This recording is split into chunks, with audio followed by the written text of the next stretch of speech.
What's up, ladies and gents? Today I'm talking about Arkham Horror, the card game. This is a game by Fantasy Flight. Let's go take a look at it. This is a spoiler-free, this is a random setup. It wouldn't even work if you were actually going to play it this way. This is just random. So don't worry about spoilers. Basically, what you're doing in this game is you have your investigator and you are traveling to different locations on the card board and unlocking locations, discovering clues, that sort of thing. There are two different agendas happening in this game. There is your agenda and the enemy's agenda.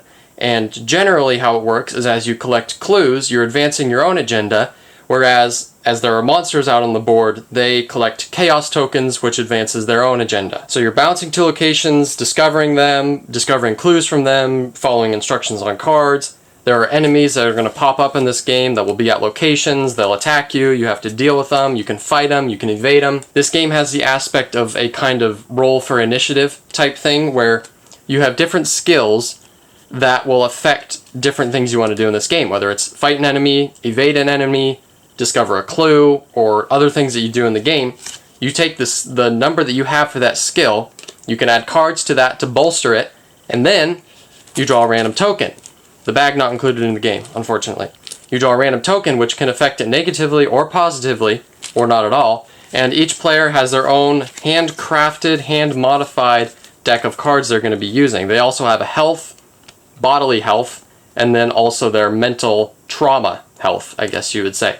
If either of those gets down to 0, your character is exhausted and out of the game. There are a lot of different cards in this game, and you're only seeing a very, very tiny amount of them. I mean, I'm still not even holding all of them, and there's all of these. There's so many different options for the deck that you can build. This game, in the base game, there are 3 different campaigns, or there's one campaign, 3 different sessions that you play to get through it. Alright, what are the pros? The first one is obvious, and I already mentioned it, and that's the art. The art is exactly what you would expect from a game with this type of theme, and exactly what we've come to expect from the other games that they've put out that are in this Lovecraftian world. It's really, really good, and it's really dark, and if you don't like a dark theme, then you're not going to like this, because this is what it's centered around. It's Lovecraftian, it's terrifying, it's dark and creepy and morbid and very gory, and it's really good. It's really, really good. The art is awesome. You get so immersed into this game because of just the art alone, and the story. The story is also really good. There's only 3 sessions in this game that's sitting right here. Of course, there's lots of expansions. There's only 3 sessions, but the story, even over just that little arc, is pretty dang good. Now, let's talk about how the game actually works. This game first of all, it's cooperative. And it's a very, very, very solid cooperative game. A lot of cooperative games struggle from this one person taking the game by the reins and everyone else just jumping along for the ride, As far as the games, I don't have that many cooperative games, but off the top of my head, Forbidden Desert and Legends of Andor both struggle with this heavily, where the person who understands the game the most is in charge, and everyone else just kind of does what they're told, and every once in a while they might have some input that'll help. But this game, no, because you have your own deck of cards, and you know your character, and the more you play as you get through these 3 sessions, the more you know your deck of cards well, and you know what's in your hand. And so each person is really kind of contributing equally to this. Generally, one person might have, whoever's more experienced will know more about what's going on and what smarter moves, but you both people are contributing, and that's really, really good. This game, by definition of being a living card game, also has a lot of expansions, and if you like the game, then that could be good or bad, because it's going to be a money pit. But if you like the game, there's a lot of content out there for you. So, let's talk about the cons. I have 3 words for you: convoluted, frustrating, and difficult. Now, before you get angry at me for saying that this game is convoluted, frustrating, and difficult, I want to put a little bit of a disclaimer in here. I think that's the point. I think that's the point of this game. And I hadn't thought about that now until I was thinking about doing this review. And I realized, because I was thinking, man, this game did not leave a great taste in my mouth. And I was thinking about it, and I realized that is the point. That is the point of this game. If you look at the theme and the immersion factor, it is trying to make you feel like you are hopeless and helpless and desperate while you're playing the game, because it is difficult. There's a lot going on. There's a lot of things that you need to be aware of and stay on top of.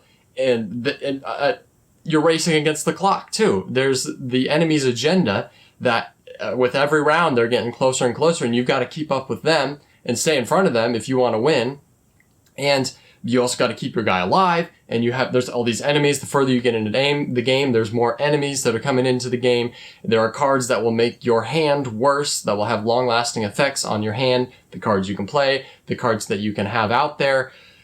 There's so much going on that is negatively affecting you while you're playing this game.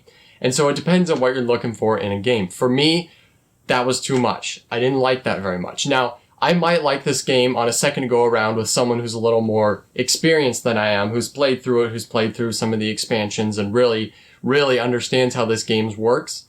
Then I would probably enjoy it more. But for a first time around playing through this entire game, there were a lot of times where I was just frustrated. I was just annoyed. And so if you're worried about that at all, I would not recommend this game for you. But if you think you want to brave that, if you really like the theme, then I think it's worth it for you. There's one more thing I need to talk about though, and I feel compelled to talk about this because it is just abysmal.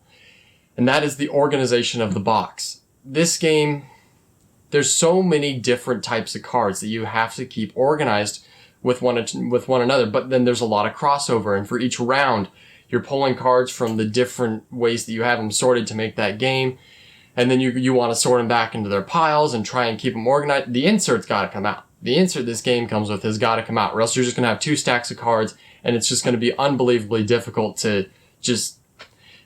This is something that really, really bugs me about this game, is I dread playing it because I gotta sort everything and set it up. And then there's the takedown afterwards, and if I want to take it down well so that it's ready to play again next time, it's going to take a lot of time.